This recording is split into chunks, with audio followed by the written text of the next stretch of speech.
শুরু করি হবে প্রবলেমটা দেখছি প্রবলেমগুলো দেখছি পরে শিখে বের করব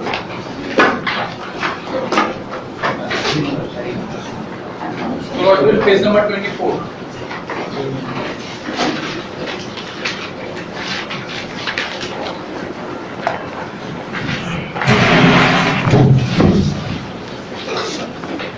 Page number 24 এ দেখেন যে 20 থেকে 25 পর্যন্ত জঙ্গলগুলো আছে। এখানে সেই কমপ্লিট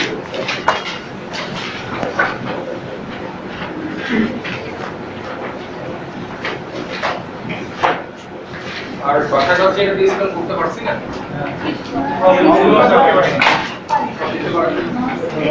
চ্যাপ্টার কি গোটা চ্যাপ্টারই দিয়েছিলাম না শেষের গোটা চ্যাপ্টার পার্ট 1 এর আগে দিন কি পার্ট 1 এর প্রশ্নগুলো দেখি নাই 7 পর্যন্ত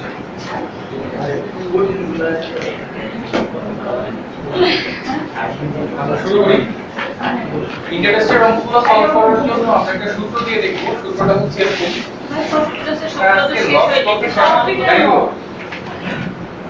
জানি না আমি তো ক্লাস নিয়েছি is equal to p and r আমার জানার মতে আমি আপনাদের কোনো ম্যাথ বাদ দিই নাই ফার্স্ট লেসনে ইসলাম মানে কি আমি হচ্ছে যখন যে লেসন ধরবো ওই লেসনে কোনো কিছু বাদ রাখবো না ঠিক আছে যাই হোক আপাতত সূত্রটা লেখেন যে SI equal to হচ্ছে p and r এখানে SI ফর হচ্ছে সিম্পল ইন্টারেস্ট লিখে রাখেন SI ফর সিম্পল ইন্টারেস্ট কাকে বলে সরল সুদ মানে যেখানে কি শুধুমাত্র বছরে একবার গণনা করা হয় সেটা ঠিক আছে কিন্তু আর সব সময় একই রেটে থাকবে বা হচ্ছে সব সময় আসল টাকার উপরেই সুদটা দেওয়া হবে সুদের উপরে কোনো সুদ আসবে না শুধুমাত্র আসল টাকার উপরে আমরা সুদ দেব যেখানে SI for simple interest P for হচ্ছে প্রিন্সিপাল বা বাংলায় আসল ফর হচ্ছে প্রিন্সিপাল বা বাংলায় আসল দেখছেন এর মানে হচ্ছে নাম্বার অফ ইয়ার্স কত বছরের জন্য টাকাটা ইনভেস্ট করা হচ্ছে এটা আর আর মানে হচ্ছে রেট সব সময় পার্সেন্টেজে থাকবে ইন্টারেস্ট রেট আর মানে ইন্টারেস্ট রেট বা শুধু রেট বললে হবে সমস্যা নাই রেট সব সময় পার্সেন্টেজে থাকবে মানে ডিভাইড বাই 100 করতে হবে এখান থেকে কিন্তু আমরা সুদ বের করতে পারছি আমাদের জানতে চাইতে পারে একটা নির্দিষ্ট সময় শেষে টোটাল টাকার পরিমাণটা কত যদি অ্যামাউন্ট জানতে চাই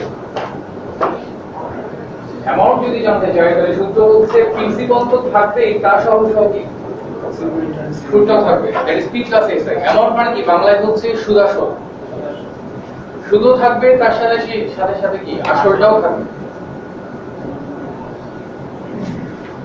ঠিক আছে এবং এই দুইটা সূত্র দিয়ে আমরা সিম্পল ইন্টারেস্টের যে কোনো অঙ্ক কভার করতে পারি যে কোনো অঙ্ক কভার করা সম্ভব ফার্স্টে আমরা 20 নম্বর অঙ্কটি একটু দেখব দেখেন 20 এ দেখেন কি বলছে এ সাম অফ টাকা 12500 এমন টাকা 15500 দেখেন পড়ার সময় কিন্তু বাংলায় পড়ছি কিন্তু দেখতে আসছে না পরীক্ষার হলে যে কিভাবে পড়ছি আমরা তো যেভাবে সুবিধা হয় ওইভাবে পড়েন তাহলে 12500 টাকাটা 15500 টাকায় চলে আসছে তো টাকাটা কি বাড়লো না কমলো বাড়লো কত টাকা বাড়ছে কত টাকা বাড়ছে এই টাকাটা বাড়ছে ওইটাই কি আসলে সুদ তার মানে এখানে সুদের পরিমাণটা কত ছিল 3000 টাকা আচ্ছা 15500 পরে একটা ইজ না ইন হবে কারেকশন করেন ইন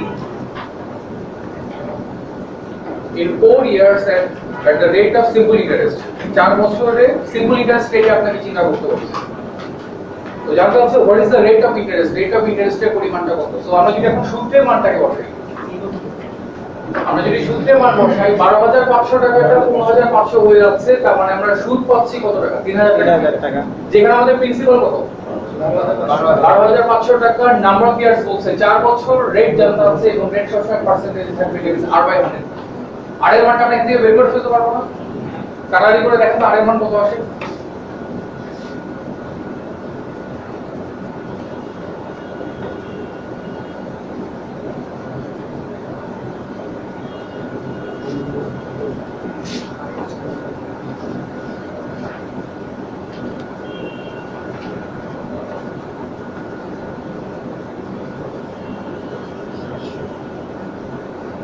কত আসছে 3 না 6 6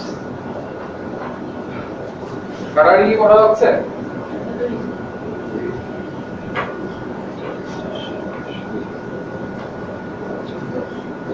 Sorry, 6 আছে 6 জি স্যার 6% আসার কথা।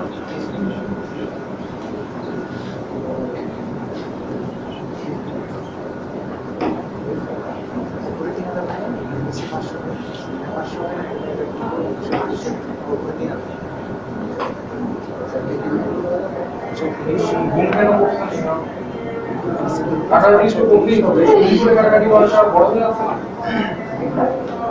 আর r ডিভাইড বাই 100 হবে।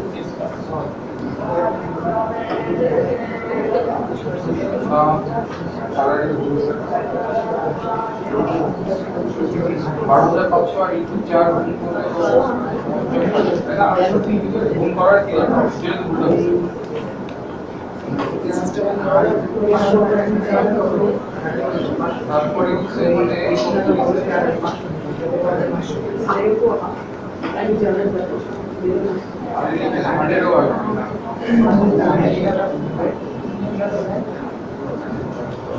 কাটাকাটি করে ছোট হবে ঠিক আছে ইউজ করে নিতে কত পরে 6 ভাইয়া 6 আসছে আর অনেকে দেখলাম হচ্ছে ওই যে 12500 এর সাথে 4টি গুণ করে ফেলছেন, গুণ করার কি দরকার আছে? আমাদের তো r এর মানটি বের করতে বলছে না, r ইকুয়াল টু আসলে কত হবে যে 3000 ইনটু 100 ডিভাইড বাই 12500 গুণ করে কাটাকাটি করার থেকে ছোট অবস্থা থেকেই কাটাকাটি করেন, তাহলে এটাই বরং তাড়াতাড়ি হবে। গুণ করে কাটাকাটি করতে গেলে কিন্তু অঙ্কটা টাফ হয়ে যাবে, আবার সময়টাও কিন্তু বেশি লাগবে। কাটাকাটি যদি করি তাহলে আমরা এই 0 0 কাটাকাটি করে ফেলতে পারি। আপনার 25 দিয়ে যদি কাটি, 5 দিয়ে যদি কাটি তাহলে পাবো 25, আর এখানে 5 দিয়ে কাটলে পাবো 600। 25 দিয়ে 600 কে যদি কাটি তাহলে কি 100 এর মধ্যে 25 কাটাচ্ছে 4টা, তাহলে 6টার মধ্যে 25 কাটা থাকবে 24 টা, তার মানে পাবো 24, তাহলে 24 আর এই 4 দিয়ে কাটলে পাবো 6, মানে 6 কাটাকাটিটা গুণ করে কাটাকাটি করার থেকে ছোট অবস্থায় কাটাকাটি করাটা বেটার। 25% তিনটাকে ধরতে পারছেন? তাহলে এই রকমের একটা অঙ্ক ছিল, দেখেন তারপরে এটা যদিও এই প্রশ্ন আমার প্রশ্ন একটা কারেকশন হবে, একটু কারেকশন আগে করে দিই। দেখেন কি বলছে, কি simple interest on a certain sum of money of 100, মানি করে of 100 কথাটা লেখেন, of 100 আর কি, of 100 আর কি, মানে নির্দিষ্ট পরিমাণ টাকাটা কত ছিল 100 টাকা, আর সিম্পল ইন্টারেস্টের টাকা কত বলছে is 256 256 টাকা, and the rate of interest per annum equals the number of years। এই কথাটা কিন্তু খুব গুরুত্বপূর্ণ, যে রেট অফ ইন্টারেস্টের পরিমাণটা হয় নাম্বার অফ ইয়ার্স এর সমান, আর আমরা যদি x বছর ধরি তাহলে রেট অফ ইন্টারেস্ট কত পার্সেন্ট, x পার্সেন্টের সমান। জানতে চাচ্ছি দেন দ্য রেট অফ ইন্টারেস্ট কি, রেট অফ ইন্টারেস্টের পরিমাণটা কত। আমরা যদি সিম্পলি সূত্রের মানটাকে বসাই তাহলে কিন্তু আমাদের রেজাল্ট বের হয়ে আসবে। তো আমরা সিম্পল ইন্টারেস্ট কত টাকা পাচ্ছিলাম, একটা নির্দিষ্ট পরিমাণ টাকার উপরে কত টাকা পাচ্ছি 256 টাকা, যেই টাকাটা হচ্ছিল কত টাকা প্রশ্নে বলে দেওয়া আছে 100 টাকা, যেখানে আমাদের প্রশ্নে বলে দেওয়া ছিল নাম্বার অফ ইয়ার্স যদি x বছর হয় তাহলে রেট অফ ইন্টারেস্ট কত পার্সেন্ট হবে, x পার্সেন্ট। এখান থেকে এখন x এর মানটাকে ক্যালকুলেশন করে আমাদেরকে বের করতে হবে, অর্থাৎ কোশ্চেন সেকেন্ড লাইনে কিন্তু আমাদের মূল ইকুয়েশনটা লুকায় ছিল, যে কিভাবে আসলে দুইটা ভ্যারিয়েবলটাকে নিয়ে আমরা কিভাবে চিন্তা করছি, যে x বছর যদি আমরা ধরি তাহলে রেট অফ ইন্টারেস্ট ওই নাম্বার অফ ইয়ার্স এর সমান হবে, তার মানে কত পার্সেন্টের সমান হবে, x পার্সেন্ট। সো এখানে দেখেন আমরা যে 100 100 কিন্তু কাটাকাটি করে ফেলতে পারি, তাহলে থাকলো কত, x স্কয়ার ইকুয়াল টু কত 360, x square equal to 256, that is x এর মানটা আমরা কত পাবো 16, 14 এর উপরে যদি স্কয়ার করি তাহলে পাবো 196, 16 এর স্কয়ার করলে পাবো হচ্ছে 256, তার মানে x এর মানটা পাবো হচ্ছে প্লাস মাইনাস 16, বাট ইন্টারেস্টের মানটা তার নেগেটিভ হতে পারবে না, তার মানে নেব কত প্লাস 16। হ্যাঁ ভাই কিছু একটা বলছিলেন, 256 তো 156 টাকা 200 টাকা প্রিন্সিপাল ছিল, কিন্তু এখানে আমাদের মূল জিআইডি তো বলে দেওয়া হচ্ছে if the simple interest is 256 বলে দেওয়া আছে, যে কি করা যাবে, তাই না? আপনাদের ইংলিশে ক্লাস কয়টা হয়েছে? 4টা? 3টা? 3টা। তারপর আপনাদের সাথে আসছি সাবজেক্ট ভাবে এগ্রিমেন্টে ক্লাস হয়ে গেছে না? প্রপোজিশন বের ছিল। একটা সেন্টেন্স বোঝানোর আগে যে কি করতে হবে, ভার্বটাকে খুঁজে বের করতে হবে। ভার্বটা কি ছিল? Is, right? আর আমরা জানি 99% কেসেস ভার্বের আগে হচ্ছে হেড ওয়ার্ড বা সাবজেক্টটা থাকে। আর ওই সাবজেক্ট বা হেড ওয়ার্ডটা কখনোই, সাবজেক্ট তো ঠিক না, মানে হেড ওয়ার্ডটা কখনোই প্রি পজিশনের পরে থাকে না। তার মানে কি যে ওই অন থেকে মানের মধ্যে কিন্তু পুরো হেড ওয়ার্ড নাই। এখানে হেড ওয়ার্ডটা তাহলে কি ছিল? Simple interest. If simple interest is, সরল সুদটা হয় 256, মানে সুদের মানটা 256। ঠিক আছে? আচ্ছা, তাহলে এখানে দেখেন আমরা x এর মানটা আসলে রুট করে তো 16টা পাচ্ছি। আমি কিন্তু রুটের ক্যালকুলেশন মুখে মুখে করছি। আমি আপনাদের ফার্স্ট ক্লাসে কিন্তু এটা করতে বলছিলাম যে 1 থেকে 30 পর্যন্ত কিন্তু বর্গের মানগুলো মুখস্থ করতে হবে, কারণ এগুলো কিন্তু কাজে লাগবে। তাহলে লিখে রাখেন, কারণ এটা যদি আমরা বর্গমূল বের করতে যাই তাহলে পরীক্ষার হলে এরকম আরো 10টা বর্গমূল বের করতে গেলে আমাদের ম্যাথ সব শেষ হয়ে যাবে, আর সলভ করা যাবে না। এর জন্য 11 থেকে 20 পর্যন্ত আমি আপনাদের নামটা মোস্ট প্রবলেম মুখস্থ করতে বলছিলাম। এটা তো বলছিলাম একটা ইনক্রিমেন্টাল টেবিল আমি করতে বলছিলাম, রাইট? আচ্ছা, আরো 2টা কাজ করতে হবে, আরো 3টা কাজ করতে হবে। সেটা হচ্ছে 1 থেকে 36 পর্যন্ত স্কয়ার রুট মুখস্থ করতে হবে।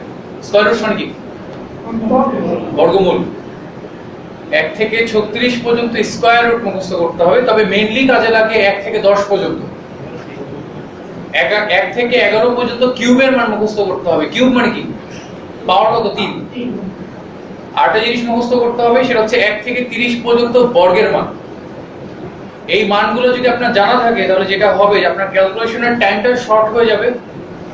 আর যে কোনো মান দেখলে আপনি মুখে মুখে বলে দিতে পারবেন যে এটার রেজাল্ট এরকম হওয়ার কথা।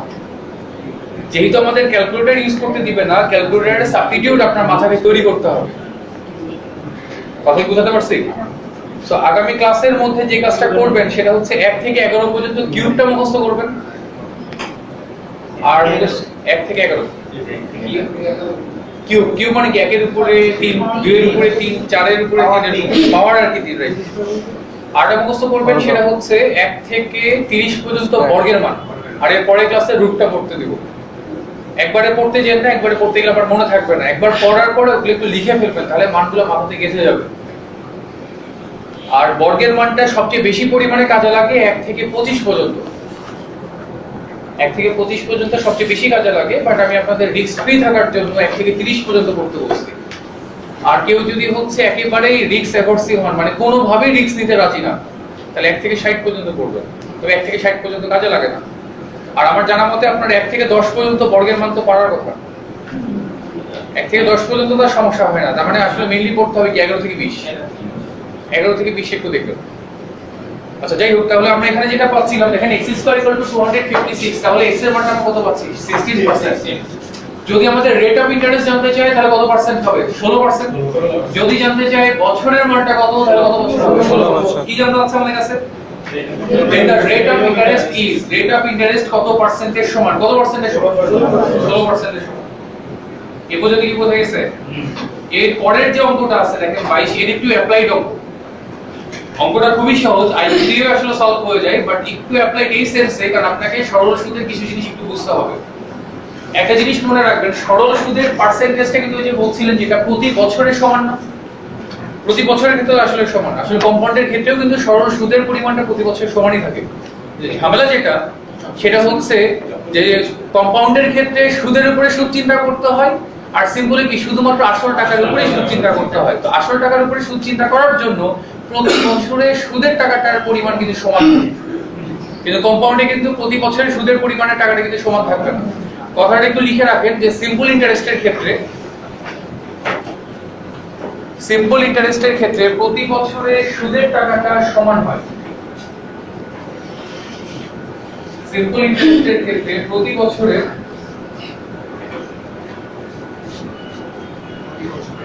বছরে সুদের টাকাটার পরিমাণ সমান হয়। এই কথাটা সবসময় মনে রাখবেন, এটা কাজে লাগে খুব। এটা কি বুঝতে পারছেন? ধরেন 2 বছরের সুদ পাচ্ছি আমরা 20 টাকা, তাহলে প্রতি বছরের সুদ কত করে? 10 টাকা করে। 2 বছরের সুদ 20 টাকা, তাহলে প্রতি বছরের সুদ কত করে? 10 টাকা করে। সমান পরিমাণে ভাগ হবে। এই কনসেপ্টে আমরা ঠিক তার পরের অঙ্কটাকে সলভ করে ফেলতে পারবো। দেখেন পরের কত নম্বর অঙ্ক ছিল যেন এটা 22 নাম্বারটা। 22 নাম্বারটা দেখেন কি বলছে, বাংলাদেশ ব্যাংকে আছে। এই প্রশ্নটা কিন্তু আমাদের সাইফুরসের ম্যাথ বইও আছে, ইন্টারেস্টের চ্যাপ্টারেও আছে। কি বলছে যে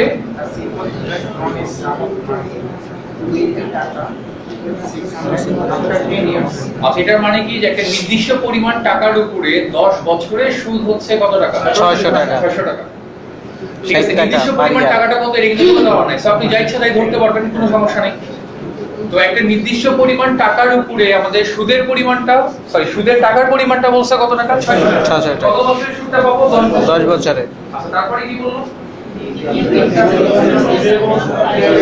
প্রিন্সিপালটাকে 3 গুণ করতে বলছে 5 বছর পরে। তার মানে কি যে প্রথম 5 বছরে তো নিশ্চয়ই আমাদের ওই আনুপাতিক হারটা কি প্রথমটার ক্ষেত্রেই আমরা চিন্তা করব। প্রথম 5 বছরে তার কোনো 3 গুণ 4 গুণের তো কোনো ঝামেলা ছিল না, ছিল? তাহলে প্রথম 5 বছরের সুদটা আগে বের করে। তাহলে প্রথম 5 বছরের সুদ যদি আমরা বের করতে চাই তাহলে দেখতে পাচ্ছি 10 বছরের সুদ আমাদের প্রশ্নে বলা আছে কত টাকা? 600 টাকা। তাহলে 1 বছরের সুদ কত হবে? 60 টাকা। তাহলে 5 বছরের সুদ কত পাবো? 300 টাকা। 300 টাকা।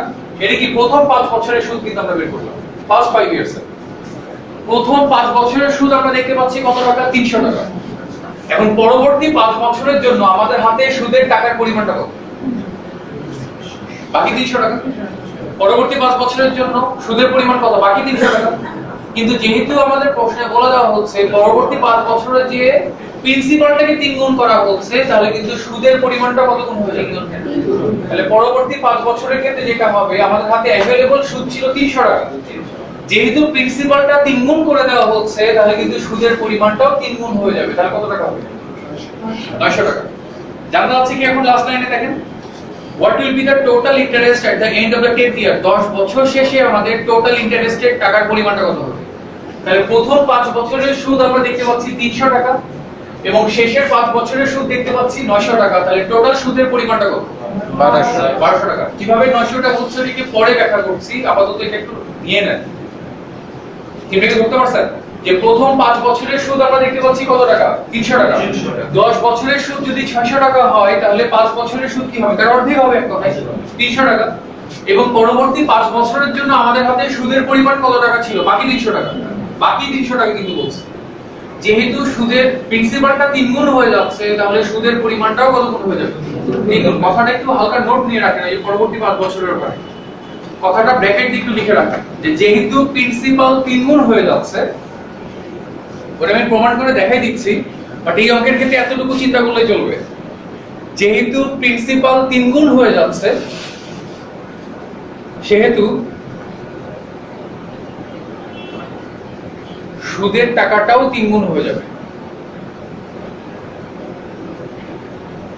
যেহেতু প্রিন্সিপাল 3 গুণ হয়ে যাচ্ছে, সেহেতু সুদের টাকার পরিমাণটাও 3 গুণ হয়ে যাবে। তার মানে কত টাকা পাচ্ছি? 900 টাকা। তাহলে প্রথম 5 বছরের সুদ 300 টাকা, পরবর্তী 5 বছরের সুদ 900 টাকা। টোটাল সুদের পরিমাণ কত? 1200 টাকা। আর আমাদের অ্যানসার কোনটা হবে? সি মনে হয়। সি তে আছে কত? 1200। তা আসলে 3 গুণ হয় কিনা এবারে একটু দেখেন। আমরা কি করে একটা মান চিন্তা করি? সেই আমাদের সূত্রটা কি ছিল? SI = P and R, right? ধরেন 100 টাকার উপরে 5 বছরের সুদ 10% হারে চিন্তা করতে যাচ্ছি। কত টাকা পাবো? 50 টাকা। আমাদের তারপরে বলা হলো যে প্রিন্সিপালটাকে 3 গুণ করার জন্য, তাহলে 100 3 গুণ করলে কত টাকা পাবো? বাট বাকি মানগুলো কিন্তু কনস্ট্যান্ট ছিল, কারণ ওগুলা নিয়ে কোনো ইনফরমেশনই ছিল না। সো দেখেন এখানে কাটাকাটি করলে কত পাবো? 15 150 টাকা। তাহলে দেখেন সুদের পরিমাণটা কি 50 এর 3 গুণ হয়ে যাচ্ছে। তার মানে কি প্রিন্সিপাল যখন 3 গুণ হয়ে যাচ্ছে, যেহেতু অন্যান্য মানগুলো কনস্ট্যান্ট ছিল এবং যেহেতু সরল সুদ, তাহলে অবশ্যই কি হবে? আমাদের সুদের পরিমাণের টাকাটাও কি হয়ে যাবে? 3 গুণ হয়ে যাবে। তো এটা তো পরীক্ষার হলে আর এইভাবে তো দেখানোর দরকার নাই, বা এইভাবে তো চিন্তাও করার দরকার নাই। এটা এখন আপনার বোঝার সুবিধার্থে আমি এটা বলে দিলাম, কিন্তু পরীক্ষা হলে আর কি চিন্তা করব? শুধুমাত্র এইটা এবং এইটা। তাহলে টোটাল সুদের পরিমাণটা কত টাকা পেয়ে যাচ্ছি? 1200 টাকা। এবার কি বোঝা গেছে ভাই? স্যার একটা কোশ্চেন ছিল। বলেন। স্যার এখানে যদি আমি এখানে চিন্তা করি তাহলে 50 আর 150 200 টাকা হয়। যেটা 8 যোগ করছি 200 টাকা। 200 টাকা সুদ হয়, কিন্তু ডিফারেন্স 5 বছরে 50 টাকা হচ্ছে, 5 বছরে 150 টাকা হচ্ছে। ওইটাতে হিসাব হলো 10 বছরের মধ্যে 5 বছরে 300 টাকা, কিন্তু 600 টাকা আমার টোটাল, এদিকে আবার 1200 টাকা হচ্ছে, মানে না জিনিসটা যেটা হচ্ছে যে প্রথম লাইনটা থেকে আপনাকে রেট সম্বন্ধে একটা আইডিয়া দিচ্ছে যে আনুপাতিক হারটা আসলে এরকম ছিল। মানে প্রথম প্রিভিয়াস 10 বছরের কথা বলতেছি। প্রিভিয়াস 10 বছর না, নরমালি সে 10 বছরে হচ্ছে আপনি 600 টাকা সুদ পাওয়ার কথা, কিন্তু 5 বছর পরে যে আপনি প্রিন্সিপাল থেকে 3 গুণ করে ফেলছেন, তাহলে প্রথম 5 বছরের সুদটা কি আগের রেটেই পাবেন? হ্যাঁ আগের। আর পরবর্তী 5 বছরের জন্য কি আপনার টাকার পরিমাণটা বাড়ছে, তাহলে তো সুদের পরিমাণটা তো বাড়বে না। আগে 600 কোনো কাজটা কি, আগে 600 টাকা সম্বন্ধে আপনি একটা আইডিয়া পাবেন যে আপনার ইন্টারেস্টটা কেমন আসছে। না ওইটার এই পরের লাইনটার সাথে কোনো ইয়া নেই। স্যার এখানে আপনি বললেন যে সিকিউরিটি রেজিস্ট্রের ক্ষেত্রে মূল টাকা যেটা থাকবে তার উপরে সুদ সেম নিয়ম মানে সুদ ঠিক আছে। এখানে আপনি বললেন 300 টাকা আমার মূল টাকা বাড়ছে, কিন্তু সুদটা তো 100 টাকায় আসছে, 100 টাকা 10%। বুঝি নাই, সুদের পার্সেন্টেজটা তো সমস্যা নেই, আমাদের তো টাকার পরিমাণটা বেড়ে যাচ্ছে না। এখানে জিনিসটা কি যে প্রতি বছরে 50 টাকা মানে কি 5 বছরের জন্য প্রতি বছরে 10 টাকা করে পাওয়ার কথা, মানে 50 টাকা পাচ্ছি। আমাদের এই রেট আর নাম্বার অফ ইয়ার্সটা সমান রাখতে বলছে, কারণ এটা নিয়ে কোনো ইনফরমেশন ছিল না। তারপরে বলা হলো এই 100 টাকাটাকে 3 গুণ করে ফেলার জন্য, 100 টাকাকে 3 গুণ করলে কত টাকা পাবো? 300 টাকা। 300 টাকার উপরে 5 বছরে 10% রেটে সুদ কত টাকা পাচ্ছি? 150 টাকা। তার মানে কি আগে সুদ ছিল 50 টাকা, বর্তমানে সুদ হচ্ছে 150 টাকা, 3 গুণ হচ্ছে না? জাস্ট 3 গুণ হয় কিনা এটা প্রমাণ করছে।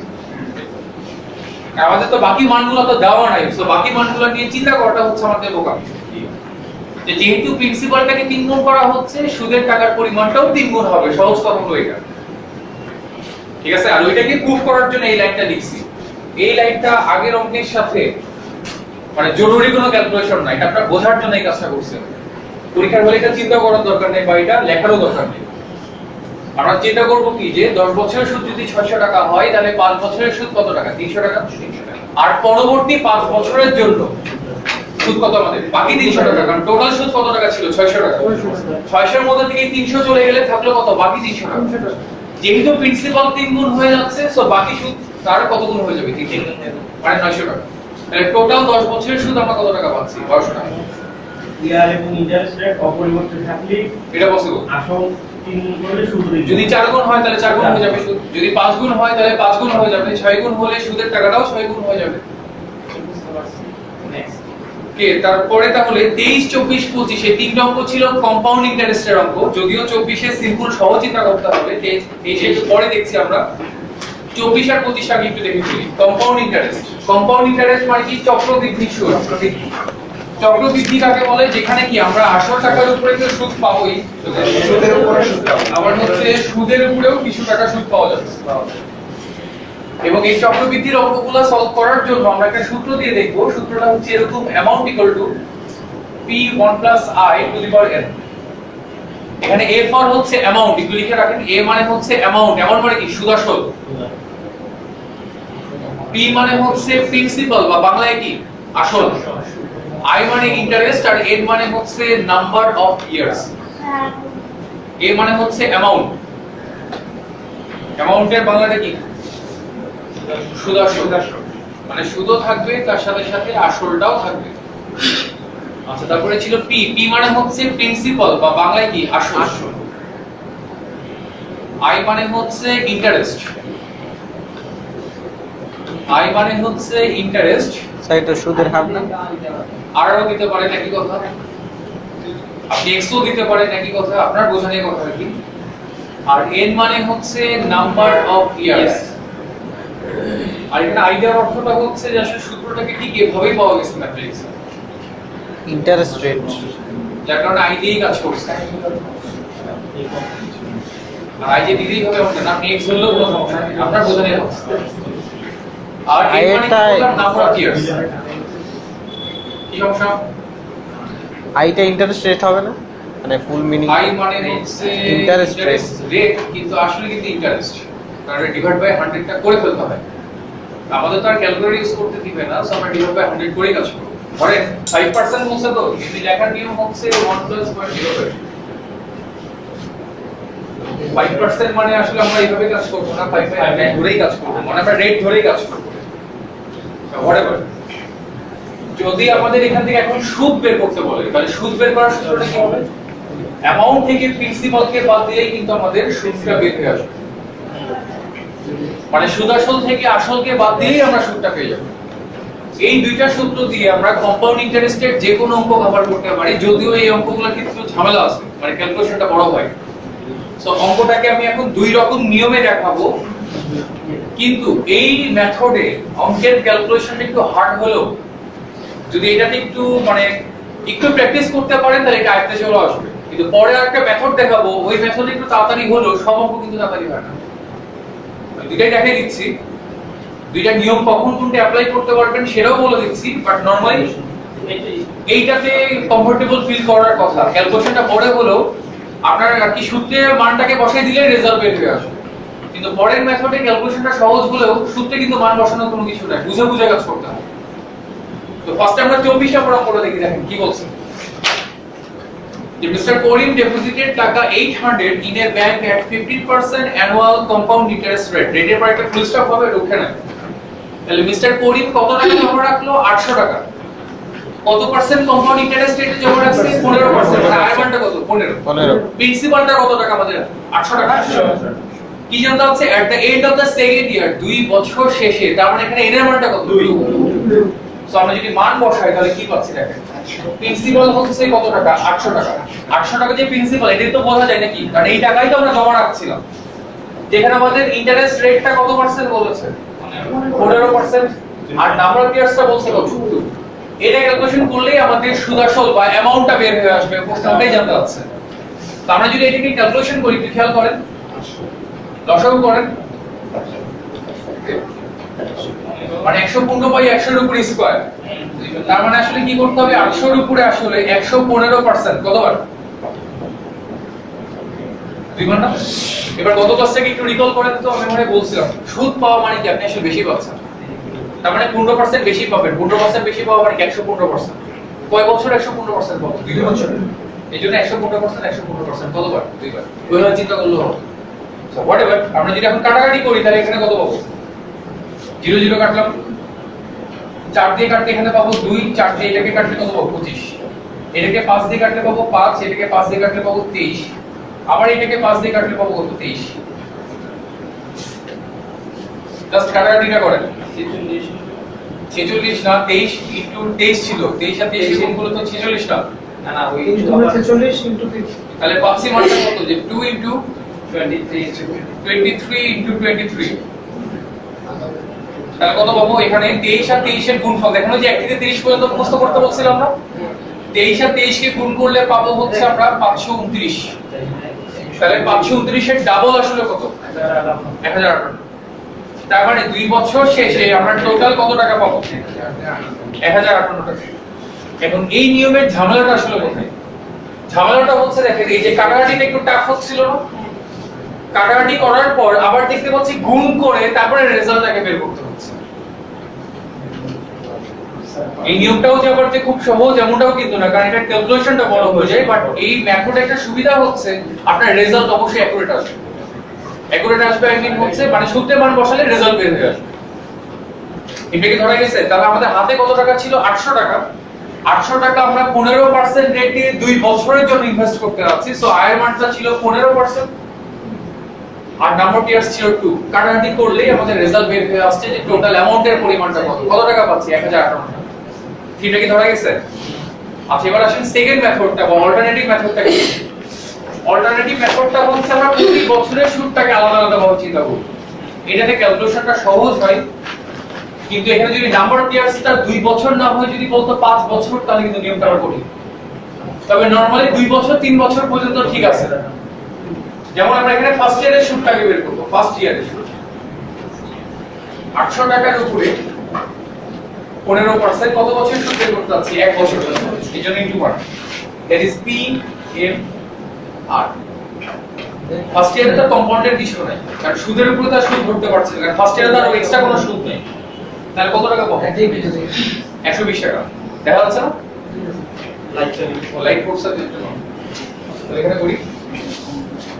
আগে আমরা ফার্স্ট ইয়ারের সুদটা বের করছি। আমাদের হাতে প্রিন্সিপাল কত টাকা ছিল? 800 টাকা। আর রেট কত পার্সেন্ট বলেছে? 15%।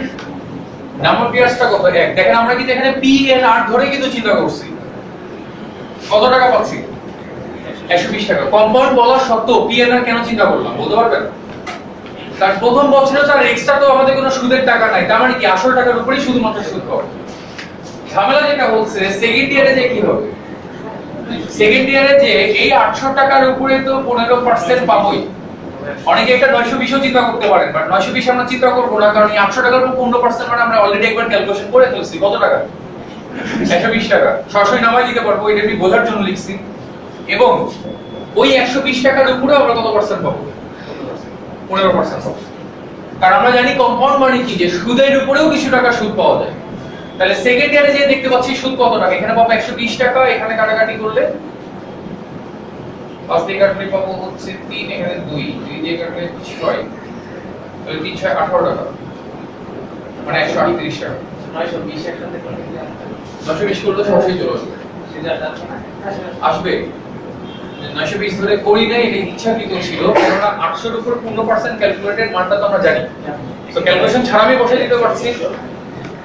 তাহলে দেখতে পাচ্ছি দেখেন ফার্স্ট ইয়ারের সুদ আমরা কত টাকা পাইলাম? 120 টাকা। সেকেন্ড ইয়ারের সুদ কত টাকা? 138 টাকা। জানতে চাচ্ছি 2 বছর শেষে টোটাল অ্যামাউন্ট কত হবে। তো 2 বছর শেষে যে কি হবে, ব্যাংক তো আমাদের ওই 800 টাকা তো দিবেই, তার সহ সহ কি সুদটাও দিবে। তার মানে টোটাল অ্যামাউন্ট কত হবে? 800 যোগ 120 যোগ 138। ক্যালকুলেশন করলে কত টাকা পাচ্ছি? 1018 টাকা। এখানে দেখেন আপনার লাইনটা একটু বড় হলো, ক্যালকুলেশনটা কিন্তু সহজ। আপনার যেভাবে সুবিধা হয় আপনি সেভাবেই করবেন, তবে এই মেথডে যদি নাম্বার অফ ইয়ার্স এর পরিমাণটা বেড়ে যায় তাহলে কিন্তু ভেজাল বাড়বে।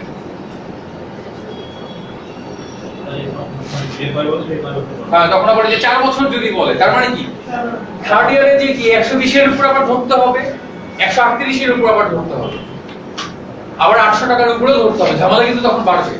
তো 2 বছর বা 3 বছর পর্যন্ত আসলে সমানশীল হয়, 4 বছর 5 বছর বললে কিন্তু টাফ হয়ে যাবে। তখন বরং আমাদের ওই আগের সূত্রে ফেলে কাজ করাটাই হচ্ছে বেটার। ঠিক আছে, এগুলো যদি বোঝা গেছে। এখন যদি একাধিকবার সুদ দেওয়া হয়, ঠিক আছে, একাধিকবার বলতে যেমন এক বছরে 2বার দিবে বা 3বার দিবে, এরকম একটা অঙ্ক আছে, তাহলে এখন তো এই অঙ্কটা ঠিকই হয় নাই। এগুলো কি বোঝা গেছে? আচ্ছা, থার্ড ইয়ারে 138 এর উপরে আবার হবে, আবার 120 এর উপরে হবে, আবার 800 এর উপরে হবে, তিনটা 800 এর উপরেও করতে হবে, 120 এর উপরেও করতে হবে, আবার 138 এর উপরেও করতে হবে। তাহলে যখন সুদের মূল বলা হচ্ছে যে 800 টাকার উপর তো পাবোই, প্লাস হচ্ছে ওই সুদের উপরেও যেটা পাবো, সুদের উপরেও করতে হবে, ওইটাও পাবো। আচ্ছা, এবার আসেন না, অঙ্কটা কিন্তু এখনো কাজ হয় নাই। আমরা আসলে হচ্ছে রিস্ক ফ্রি ভাবে অঙ্কগুলোকে করে আসছি এতক্ষণ। যারা একেবারে রিস্ক টেকার, মানে হচ্ছে ধরেন পরীক্ষাতে আপনার সময় আছে 1 মিনিটের মতো, অঙ্ক আছে ধরেন 4টা, দুর্ভাগ্যক্রমে এরকম একটা অঙ্ক পড়ে গেছে কম্পাউন্ড ইন্টারেস্টের অঙ্ক। অঙ্কগুলো কিন্তু কঠিন না, দেখেন সূত্রের মান বসালে কিন্তু রেজাল্ট বের হয়ে আসছে, বাট অঙ্কগুলো কিন্তু সময় নষ্ট হচ্ছে ক্যালকুলেশন করার জন্য। তো যারা রিস্ক নিতে যাচ্ছেন এই মেথডটা তাদের জন্য, যারা শুধুমাত্র রিস্ক নিতে যাচ্ছেন, যারা রিস্ক নিতে চাচ্ছেন না তাদের জন্য নিয়মটা কার্যকরী না। কারণ অনেকেই আছেন চিন্তা করবো যে রিস্ক নেওয়ার কি দরকার, রিস্ক না নিলে নাই, জোরাজোরি নাই। বাট আমি আমার নিজের ক্ষেত্রে অঙ্কটাকে করি এইভাবে না, কারণ আমি আপনাদের হয়তো এর আগের ক্লাসে বলছিলাম যে 30টা ম্যাথ সলভ করতে কিন্তু 8 মিনিটের মতো সময় লাগে। আপনার কি মনে হয় যেভাবে বলে আমার 8 মিনিটে হতো? আমি কেন, আমার বাবা আসলে এটা 8 মিনিটে করে দিতে পারবো। তার মানে কি এটাকে আমি অন্য কোনো ভাবে আসলে করতাম আসলে এটাকে সিম্পলি ফেরাস করে, that is SI equal to কি ছিল? পিএনআর। অর্থাৎ 800 টাকার উপরে কত বছর বলছে জানো? 2 বছর। 2 বছর রেট হচ্ছে 15%। ক্যালকুলেশন করে দেখেন 240 টাকা সুদ, রাইট? তার মানে কি ব্যাংক আমাদের 800 টাকা তো দিবেই, তার সহ সহ 240 টাকাও দিবে, তার মানে কত? অ্যাট লিস্ট 1040 টাকা। অবশ্যই আমার এই অ্যানসারটা 1040 এর উপরে এবং 1040 এর কাছাকাছি হবে। শর্ত হচ্ছে দুইটা, একটা হচ্ছে 1040 এর উপরে হতে হবে। কেন উপরে হবে বলুন তো? কারণ হচ্ছে সেকেন্ড ইয়ারে যে আমরা যে সুদের উপরে যে সুদ, ওটা কিন্তু ধরি নাই, ওটা ধরলে কিন্তু আমার টাকার পরিমাণটা বেড়ে যেত। তার মানে অবশ্যই 1040 এর উপরে হবে এবং এটার কাছাকাছি। 1040 এর উপরে দেখেন অ্যানসার কিন্তু একটাই ছিল, সেটা হচ্ছে 1018। আমার ওটা হচ্ছে আমাদের অ্যানসার। কিন্তু এই যে দেখেন যারা নানক দিসটাকে চিন্তা করছেন তারা হচ্ছে রিস্ক টেকার না। নানক দিসও তো আসলে হতে পারে, এখন আমি তো বললাম যে আমি তো রিস্ক টেকার, আমি তো রিস্ক নিবই, আপনার হাতে সময় কম। এখন যদি আপনার মনে হয় যে রিস্ক নিয়ে এই কাজটা করবেন তাহলে করতে পারেন, কারণ নিয়মটা তো 100% কারেক্ট না, ত্রুটিপূর্ণ মেথড। কিন্তু রিস্ক নিয়ে যে জিনিসটা দেখা গেছে বা আমরা যে জিনিসটা খেয়াল করছি, 99% কেসেস আপনার রেজাল্টটা অ্যাকুরেট পাবেন, 1% পাওয়া যায় না। আজ পর্যন্ত কম্পাউন্ড ইন্টারেস্টের যত অঙ্ক পরীক্ষাতে আসছে আপনাদের এই রিয়েল পরীক্ষাতে, সে ব্যাংক জবে হোক বা বিসিএস এ হোক বা ওদিক থেকে আইবি এর এমবিএ তে হোক বা বিআইবিএম এ হোক বা ইভিনিং এমবিএ তে হোক, even the Rajshahi university IBA তে হোক, চট্টগ্রামের আইবিএ তে হোক বা খুলনার আইবিএ তে হোক, যেখানেই হোক না কেন, প্রত্যেকের কম্পাউন্ড ইন্টারেস্টের অঙ্কের মধ্যে এই ধরনের শর্টকামিংসটা দেখা গেছে। ওই যে যেটা বললাম যে তার একটু উপরে থাকবে, অ্যানসার একটাই থাকে, আর না থাকলে একবারই থাকবে না। সো এটা যদি আপনি এখন ঠিকমতো একটু প্র্যাকটিস করে আয়ত্তে নিতে পারেন, হয়তো বা পার পেয়ে যেতে পারেন, বাট তারপরে কিন্তু রিস্ক আছে একটু। কারণ কোশ্চেন যদি ধরেন আমি করি, কথার কথা কোনোদিন হয়তো বা করবো, করতেও তো পারি, যদি যখন ব্যাংকে জয়েন করে ফেলবো তখন দেখা যাচ্ছে কোনো না কোনো ভাবে দায়িত্ব তো চলে আসতে পারে। যদি আমি কখনো কোশ্চেন করি তাহলে এই শর্টকামিংসটাকে হচ্ছে বাদ দিয়ে দেব, অর্থাৎ আপনাকে ক্যালকুলেশন করাই আমি ছাড়বো, ঠিক আছে? কিন্তু যারা প্রশ্ন করে তারা কিন্তু হচ্ছে প্রশ্নটাকে শুধুমাত্র কপি করে। তো যেই সোর্স থেকে ওরা কপি করুক না কেন, প্রত্যেকটা সোর্সের এই প্রবলেমটা আছে যে অ্যানসার একটাই থাকে, আর না থাকলে একবারই থাকবে না। বাকিটুকু আপনাদের উপরে যে রিস্ক নেবেন কি নেবেন না। রিস্ক না নিতে চাইলে আগে দুটো মেথডের জন্য আলোচনা করছি, তো যেটা সুবিধা হয় আপনার আপনি সেটা করবেন। তবে আমার যেটা মনে হয় থার্ড মেথডে কিন্তু আপনার সময় পরিমাণ অনেক সেভ হয়ে যাবে। সময়টা একটু সেভ করার জন্য হ্যাঁ রিস্কের পরিমাণ আপনার একটা সাইড থেকে তো আপনাকে ছাড় দিতেই হবে। কারণ আপনার দেখা গেল এরকম এক মিনিটে যদি আপনি 5টা অঙ্ক নামাতে পারেন এবং সেইটার মধ্যে থেকে যদি একটা অঙ্ক রিস্ক নেওয়ার জন্য ভুলও হয়ে যায়, তাতে তো লস নাই, খুব বেশি লস নাই। আর ওখান থেকে আমরা এটাও মাথাতে রেখে, সেটা হচ্ছে পরীক্ষাতে যারা যারা সবকিছু ক্যালকুলেশন করে অঙ্ক করতে যায় তারা সব অঙ্ক করে আসতে পারে না। আপনি কিন্তু বেঁধে এটা বলে অঙ্কগুলো আসলে সহজই ছিল কিন্তু সময়ের অভাবে করতে পারি না। তার মানে কি আমি আপনাদের যে মেথডটাকে আলোচনা করে দিচ্ছি, এই মেথডটা যে ট্রায়াল এন্ড এরর করে করে আপনাকে আয়ত্তে নিয়ে আসতে হবে, যে কোন মানের জন্য কত টাকার জন্য ব্যবধানটা কেমন থাকে এটা আপনাকে জানতে হবে। ব্যবধানটা কেমন হতে পারে এটা আপনাকে জানতে হবে, যে এত রেটের জন্য এত টাকা ব্যবধান হতে পারে, একটা আইডিয়া করতে হবে আপনাকে। এবং এই আইডিয়াটা তখন পসিবল যখন আপনারা ম্যাথ হাতে কলমে করবেন, তার আগে কিন্তু পসিবল না। কারণ আমি তো এখানে মেথডটা শুধুমাত্র আলোচনা করছি। পরীক্ষার হলে যে আগে কখনো এই মেথডে প্র্যাকটিস করেন নাই, পরীক্ষার হলে এই মেথডে করতে যে যদি অঙ্ক ভুল করে আসেন তাহলে এটার জন্য সাইকোসের কেউ দায়ী থাকবে না। আগে বাসাতে প্র্যাকটিস করে যান, দেন আপনি অ্যাপ্লাই করার চেষ্টা করেন। অনেকে দেখছি এরকম যে কোনোদিন রিস্ক নিতে চায় নাই, না বাসাতে না ক্লাসে, কিন্তু পরীক্ষার হলে রিস্ক নেওয়ার চিন্তা ভাবনা করছে, কারণ দেখছে যে আর সময় হচ্ছে না, দিয়ে অঙ্কটা সলভ করে আসতে পারে নাই। দোষ হয়ে গেছে আমাদের যে আমরা মেথড যেটা বলছি সেটা ছিল ভুল। বাট শর্তটা আমি কিন্তু বলে দিয়েছিলাম যে আপনাকে ট্রায়াল এন্ড এরর করে কিন্তু আইডিয়াটা নিয়ে নিতে হবে যে কত মানের জন্য কতটুকু ব্যবধান থাকে। কথা বুঝাতে পারছি? এই তাহলে তার পরের নম্বরে দেখেন 25 নম্বরটা।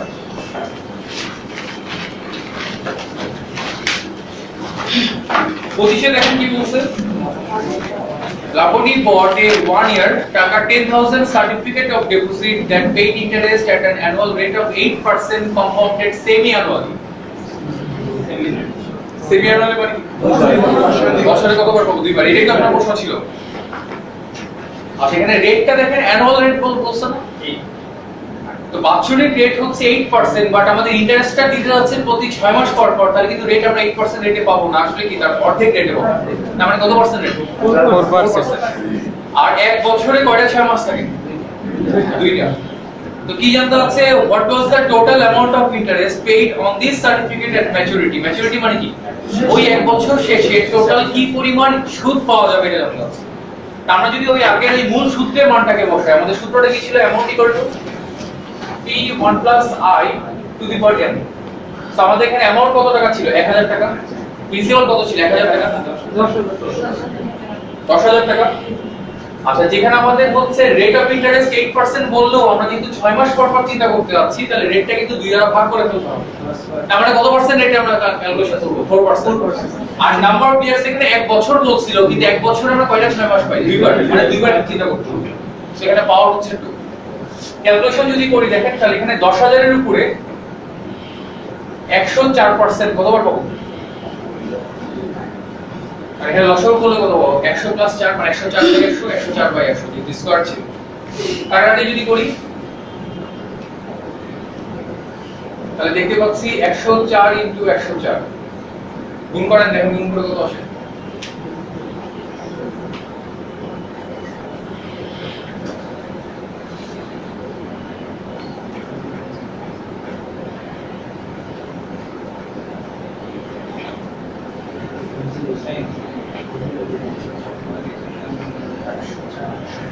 একশো চার ইনটু 104 কত আসছে? গুণ করাটা ঝামেলা হয়ে গেছে। 10,816 না।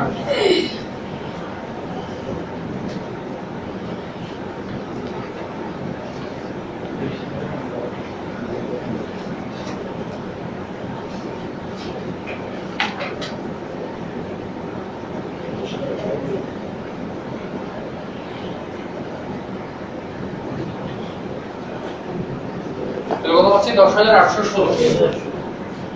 10,816 বাট আমাদের প্রশ্নতে অ্যামাউন্ট জানতে চাই না, কি জানতে হচ্ছে? সুদ। তাহলে সুদ কত হবে? 10,816 থেকে 10,000 বাদ তাহলে কত পাবো? 800 কত? 16 টাকা। তাহলে ওটাই হচ্ছে আমাদের অ্যান্সার। তো এটা তো দেখেন একই সমস্যাটা, আমাদের ক্যালকুলেশনটা একটু বড় হয়ে যাচ্ছে বাট রেজাল্ট কিন্তু চলে আসছে। এটাকে ইচ্ছা করলে কিন্তু আমরা ওই যে ফার্স্ট আর সেকেন্ড ওইভাবেও চিন্তা করতে পারি, তাতেও কিন্তু হবে। তো আমরা যদি ওভাবে চিন্তা করি তাহলে প্রথম 6 মাসের সুদ কত টাকা পাবো? প্রথম 6 মাসের সুদ পাবো 10,000 টাকার উপরে কত পার্সেন্ট? 4%। 4%টা কেন চিন্তা করছি এটা কি বুঝতে পারছেন? কারণ রেট অফ ইন্টারেস্টটা কিন্তু 8% ছিল অ্যানুয়াল রেট, বাট আমরা প্রতি 6 মাস পর পর চিন্তা করতে যাচ্ছি, তার মানে রেটটা কি তার অর্ধেক হয়ে যাবে।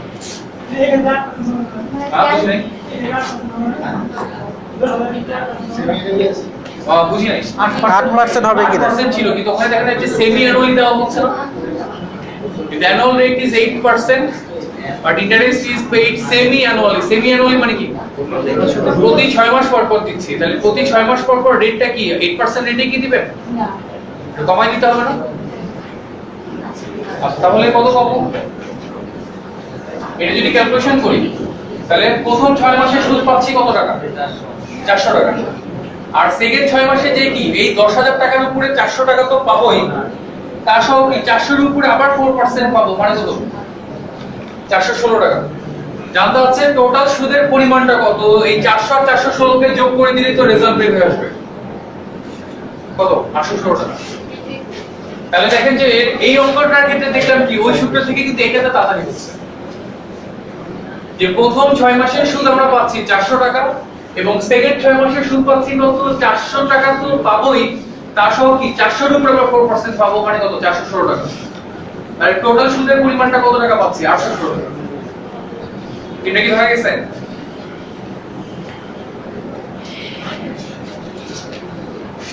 আর এটাকে যদি হচ্ছে আমরা সিম্পল ইন্টারেস্টে চিন্তা করি, সিম্পল ইন্টারেস্টে চিন্তা করলে কি পাবো? এসআই ইকুয়াল টু কি ছিল? পিএনআর। তাহলে আমাদের টাকা ছিল কত? 10,000। এন হচ্ছে 2, রেট হচ্ছে কত? 4%। কাটাকাটি করলে কত পাবো? 800। 800 এর উপরে এবং 800 এর কাছাকাছি। 800 এর উপরে এবং 800 এর কাছাকাছি। উপরে মানে কি? উপরে যেতে পারে। কম্পাউন্ড মানে তো উপরে। কোন সমস্যা নেই, একই অ্যান্সার আসবে। 10,000 এর উপরে 8% ও যদি ধরে তাহলে তো একই আসবে।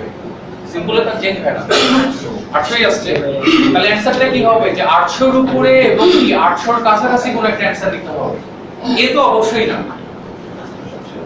বি হাতে রাখলাম 64, সি দেখতে পাচ্ছি 816, ডিও হবে না, ইও হবে না। তার মানে আপনাকে এখন ডিসিশন নিতে হবে যে বি হবে না সি হবে। তাহলে অবশ্যই কোনটা করা উচিত? সি, কারণ আমি প্রশ্নে একটা কথা বলছিলাম যে উপরে এবং কাছাকাছি কোনটা সবচেয়ে বেশি কাছাকাছি আছে? 816, তার মানে 816 আছে।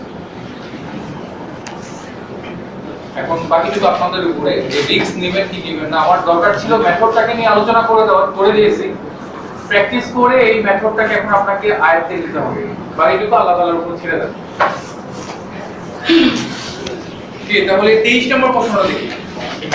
23 নম্বর প্রশ্নটা বুঝতে হবে।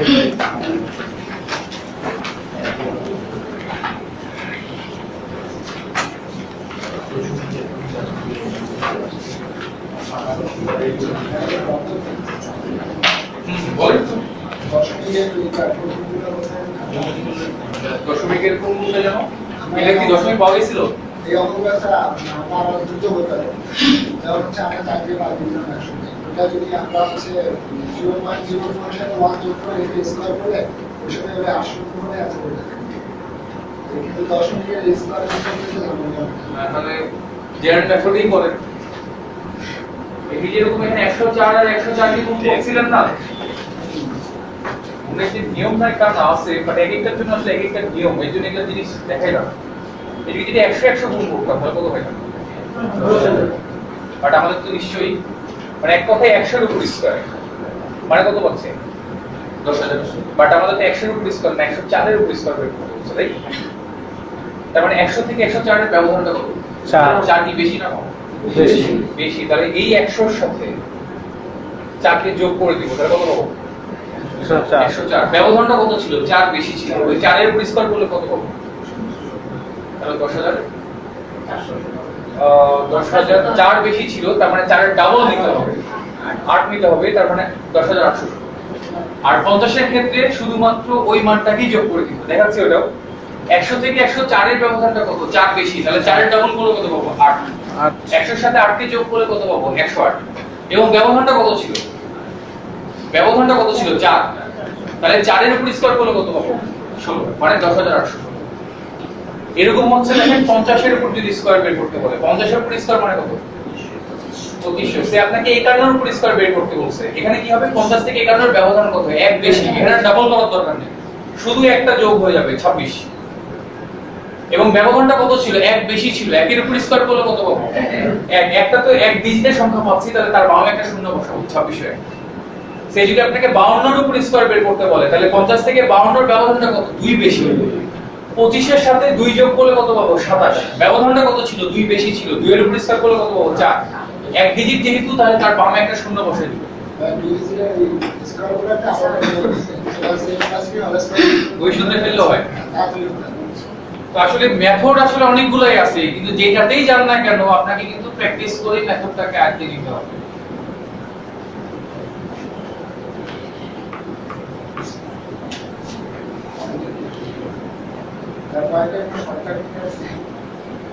এটা টেবিল মুখস্থ করতে বলছিলাম না? ওই যে 1/2 2/2 3/2 ওইটা কাজে লাগবে। স্কয়ার করতে গেলে স্কয়ারের কোনো কিছু নাই, স্কয়ার করতে গেলে কাজে লাগবে। কিছু করার নেই, তাহলে সুন্দরভাবে করতেই হবে। আর এত টাফ স্কয়ার দিয়েও কিন্তু কাজ করার দরকার নেই, কারণ আপনি স্কয়ার মানে যে পয়েন্ট সামথিং দিয়ে করতে করতে কিন্তু আপনার স্কয়ারের রেজাল্টটা বের হয়ে আসবে।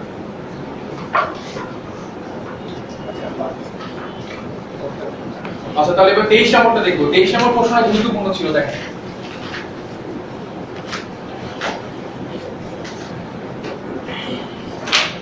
দেশে কি বলছে? What will be the difference between simple interest and compound interest? Simple interest এবং কম্পাউন্ড ইন্টারেস্টের ব্যবধানটা কত? At 10% per annum on a sum of টাকা 1000 after 4 years, 1000 টাকার উপরে 4 বছর পরে যে সিম্পল ইন্টারেস্ট পাবো এবং যে কম্পাউন্ড ইন্টারেস্ট পাবো, এই দুইটা সুদের টাকার পার্থক্য কত? বের করা যাবে? সর্বসুদটা তো আমরা বের করে ফেলতে পারি নাকি? সিম্পল ইন্টারেস্টটা কত টাকা আসবে?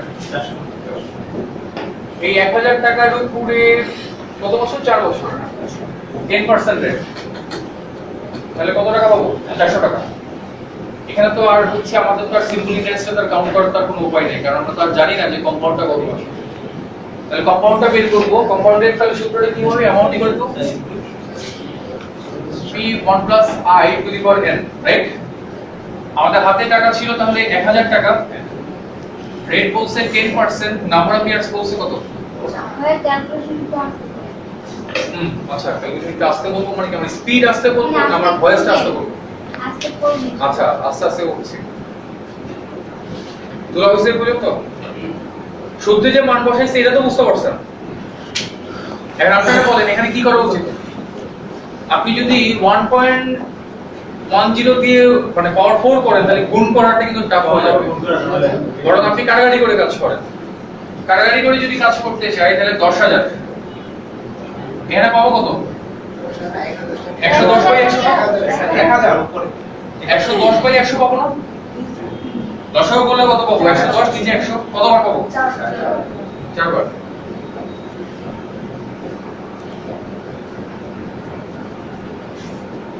তাহলে কাটাকাটি শুরু করা যায়। প্রথমে এই জিরো দুইটা কাটলাম, এর সঙ্গে কাটলাম, আর একটা জিরো ছিল, এটা দিয়ে এটাকে কাটলাম, এটা দিয়ে এটাকে কাটলাম, এই দুইটা দিয়ে কাটলাম, এই দুইটা, এটা দিয়ে কাটলাম, এইটা, মানে লাস্টে কিন্তু নিচে একটা 10 থেকে যাচ্ছে, আর উপরে পাচ্ছি কত? 11 ইনটু 11 ইনটু 11 ইনটু 11, রাইট? আচ্ছা, এটা গুণ করার আগে একটা জিনিস এটা বুঝেন, গুণফল এটা যাই হোক না কেন উপরে গুণফলের একক করে কত থাকবে? 1 তাকে 10 দ্বারা ভাগ করলে কত পাবো? 0.1 পাবো। 0.1। আচ্ছা, এই মানটা থেকে যদি আমি 400 কে বাদ দিই, বিয়োগফল যাই আসুক না কেন 0.1 তো থাকবে, রাইট? আমাদের অপশনে দেখেন 0.1 দিয়ে কিন্তু একটাই आंसर আছে, দুইটা দুইটা আছে, কে কে? বি আর ডি 32.10 64.10। আচ্ছা, 64.1 দেখেন দুইটা তাহলে চলে আসছে। তাহলে আরেকটু ক্যালকুলেশন করা দরকার। আরেকটু যদি আমরা ক্যালকুলেশন করি তাহলে দেখেন যে 11 আর 11 মানে চারটা 11 কে যদি আমরা গুণ করি 121 গুণ 121 গুণ করেন তো তাহলে কত আসবে?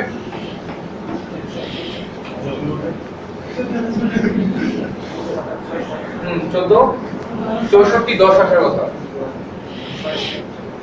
641 আসবে। আচ্ছা, কি কথা? 14 64 41 ডিভাইড বাই 10, তার মানে কি যে 14 64.1, রাইট? তার মানে সুদ কত টাকা? কম্পাউন্ডের ক্ষেত্রে সুদ কত টাকা পাচ্ছি? 600 না 464.1 থেকে বাদ দিচ্ছি 1000 কে, তাহলে পাচ্ছি 464 টাকা 10 পয়সা, রাইট? জানতে হচ্ছে এই কম্পাউন্ডের সুদ থেকে এই সরল সুদের পার্থক্য কত? যেহেতু আমাদের হাতে অপশন ছিল না, যেহেতু একাধিক অ্যান্সার পেয়ে যাচ্ছিলাম, ক্যালকুলেশন করতেই হচ্ছিল, তাহলে পাচ্ছি কত? 64 টাকা 10 পয়সা।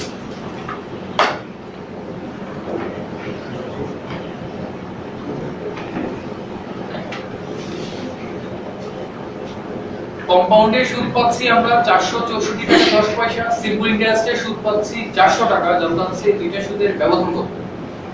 দুইটা সুদের ব্যবধান আসলে কত টাকা? 64 টাকা 10 পয়সা। তারপর অ্যানসার করতে হবে ডি। আর আমাদের প্রশ্ন ওইটাই জানতে চাচ্ছিল যে কম্পাউন্ড ইন্টারেস্ট থেকে সিম্পল ইন্টারেস্ট কে বাদ দিলে কত টাকা ব্যবধান হবে?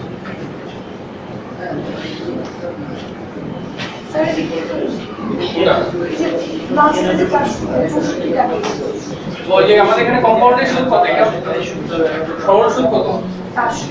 আমাদের প্রশ্নে কি জানতে হবে? এই কম্পাউন্ড থেকে সিম্পল টাকে বাদ দিতে হবে।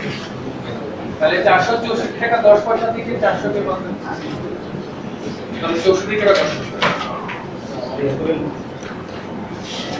হ্যাঁ, কম্পাউন্ড বলে কথা, কম্পাউন্ডের মধ্যে একটু ভেজালি পাওয়া যায়। তাহলে আগামী দিনের আগে বাসার কাজটা দিই। আগামী দিন আপনারা দেখে আসবেন সেলফোসের ম্যাথ বই থেকে ইন্টারেস্টের চ্যাপ্টারটা, ওইখানে সিম্পল ইন্টারেস্ট, কম্পাউন্ড ইন্টারেস্ট দুইটা টাইপেরই অঙ্ক আছে, এবং ওই চ্যাপ্টারটা কভার যদি করে ফেলতে পারেন আপনাদের রিটেন এমসিকিউ দুইটাই কভার হয়ে যাবে।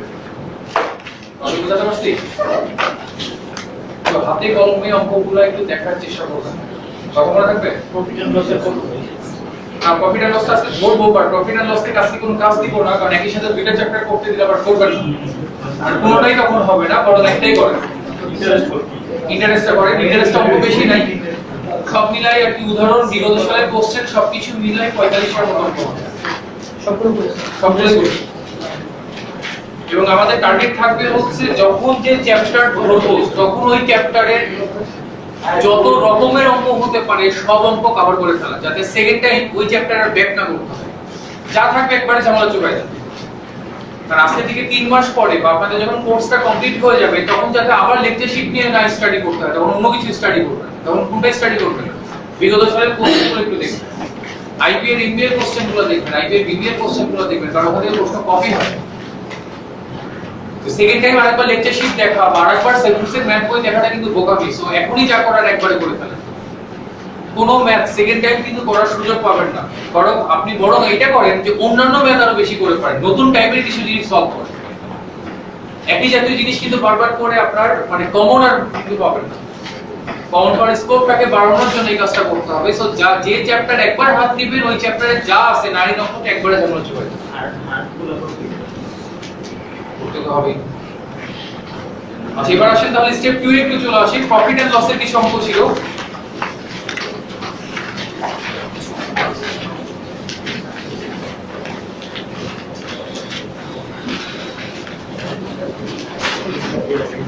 স্যার কেস কত? ওই পেজে 24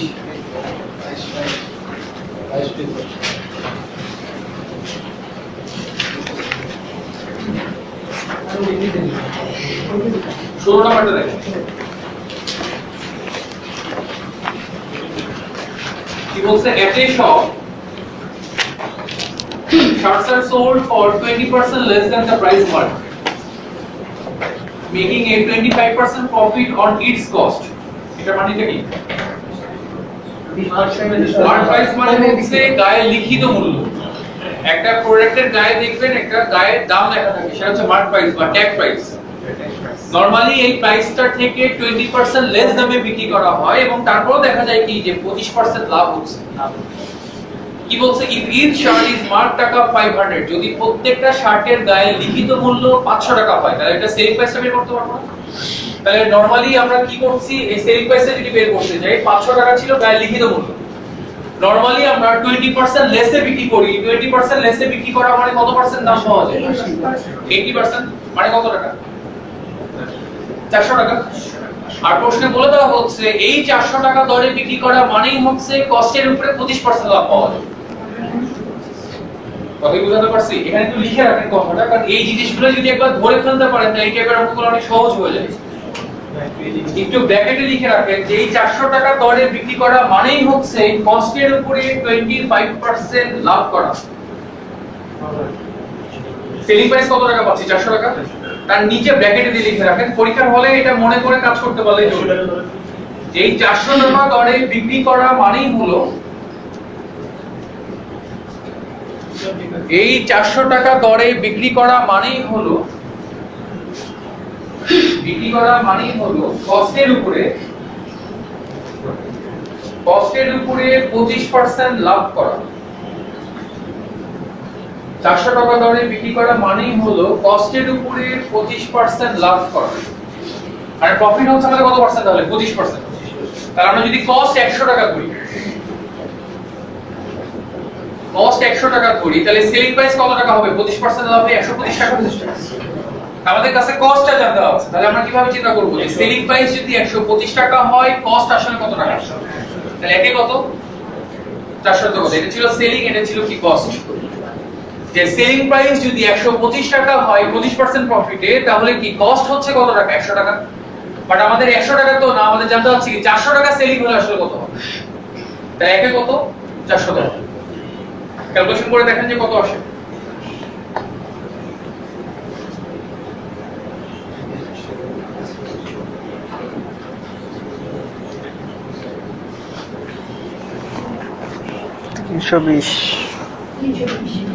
কত আসছে? 320 টাকা। এটা কি ধরা গেছে? যে সেলিং প্রাইস যদি আমাদের 125 হয় তাহলে কস্ট হচ্ছে 100 টাকা, একে কত আর 400 কত? 400 টাকা আমি চিন্তা করলাম, কারণ 400 টা সেলিং ছিল। সেলিং এর প্রেক্ষাপটে কস্ট কত এটা জানতে হচ্ছে। তাহলে কত টাকা পাচ্ছি? 320 টাকা আসার কথা। পারা যাবে না এই টাইপের অঙ্কগুলো থাকলে এখন? এই রকমই একটা সেম অঙ্ক ছিল দেখেন 17 নম্বরটা দেখেন।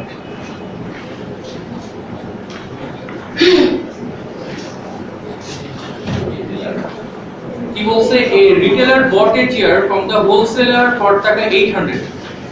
একজন খুচরা বিক্রেতা একজন পাইকারি বিক্রেতার কাছ থেকে কত টাকা দরে চেয়ার কিনছে? 800 টাকা। আচ্ছা তারপরে বলছে he did mark up the price। Mark up করা মানে প্রাইসটাকে বাড়ায় দিচ্ছে, বৃদ্ধি করে দিচ্ছে প্রাইস বাই 20%। প্রথমে সে 20% প্রাইস বাড়ালো and sold at a discount of 5% এবং পরবর্তীতে 5% ডিসকাউন্ট দিয়ে বিক্রি করছে। তার মানে কি একই জাতীয় প্রোডাক্টের উপরে প্রথমে কি দামটা বাড়ালো, তারপরে কি দামটা কমালো। কি জানতে আছে? what was his profit on the chair in percentage term। তার চেয়ার থেকে কত পার্সেন্ট প্রফিট হবে। তো এর আগের ক্লাসে একই জাতীয় প্রোডাক্টের উপরে একটা মান যদি বাড়ে এবং একটা মান কমে একটা সূত্র দেখাইছিলাম না? সূত্রটা কি ছিল? প্লাস x মাইনাস y প্লাসে মাইনাসে কি হয় x y বাই 100 তাহলে প্রথমে আমরা 20% বাড়াচ্ছি এই যে প্লাস 20 পরে কত পার্সেন্ট কমাচ্ছিলাম 5% মানে কি মাইনাস হয় প্লাসে মাইনাসে কি হয় 20 ইনটু 5 বাই 100 ক্যালকুলেশন করলে এখানে পাবো কত 1 তাহলে 20 মাইনাস 5 মাইনাস 1 মানে ক্যালকুলেশন করলে কত পাবো 14 প্লাস 14 পাচ্ছি প্লাস 14 পাওয়া মানে কি নেট আমাদের প্রফিট হচ্ছে কিন্তু প্রফিটের মানটা জানা আছে তার মানে কি যে নেট আমাদের প্রফিট হচ্ছে কত পার্সেন্ট 14% কারণ গত ক্লাসে কিন্তু আমি বলে দিয়েছিলাম যে যদি অ্যানসারে প্লাস পাই তার মানে হচ্ছে কি ইনক্রিজ বা প্রফিট মাইনাস পেলে কি হবে ডিক্রিজ বা লস ডিক্রিজ হয়ে গেছে আচ্ছা এটা একটু ম্যাথমেটিক্যাল অ্যাপ্রোচটা দেখি যে 800 টাকা দিয়ে কিন্তু আমরা কোনো কাজ করি না কারণ পার্সেন্টেজ আসলে 800 কেন 1 লাখ ধরলেও এই 14% ইজ লস্ট কারণ পার্সেন্টেজ সবার জন্য আসলে সমান অঙ্কটাকে যদি আমরা ম্যাথমেটিক্যালি চেক করতে চাই তাহলে কিভাবে হতো আগে আমরা বের করব কি এটা অরিজিনালি সেলিং প্রাইস কত টাকা তো সেলিং প্রাইস বের করার জন্য প্রথমে কি করব আমাদের মূল কস্ট কত টাকা ছিল 800 টাকা 800 টাকা এইটার উপরে 20% প্রাইস বাড়াতে বলছে সো 20% প্রাইস বাড়ানো মানে কত পার্সেন্ট দাম পাবো 120% না গত ক্লাসে থেকে ব্যাখ্যা করছিলাম 120% আমরা দাম পাবো এবং যা দাম পাচ্ছি সেটা থেকে 5% ডিসকাউন্ট দিতে বলছে তার মানে কত পার্সেন্ট দাম পাবো 95% এটা ক্যালকুলেশন করলে আমাদের সেলিং প্রাইসটা বের হয়ে আসবে দেখেন তো সেলিং প্রাইস কত টাকা আসে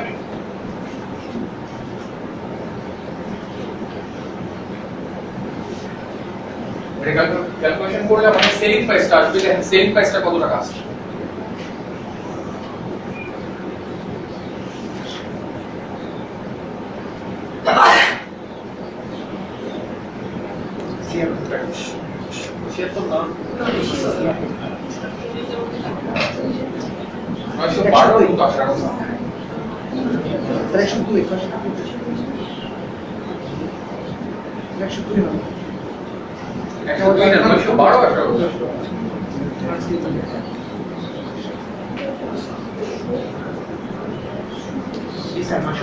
নয়শো বারো আসার কথা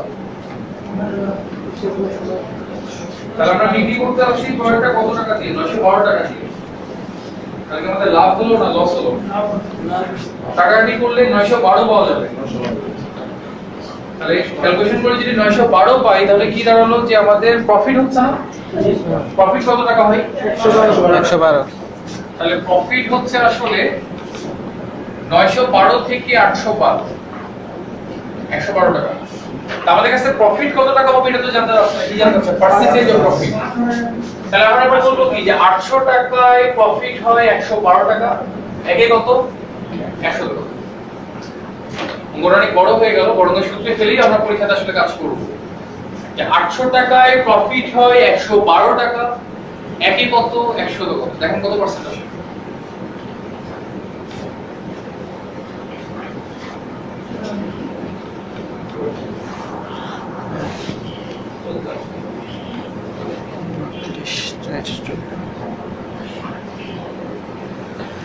চোদ্দ পার্সেন্ট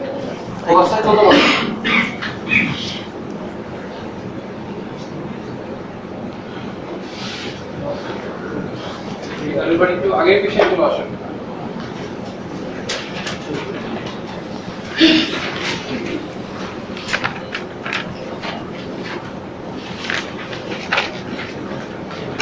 ছয় নম্বরটা দেখি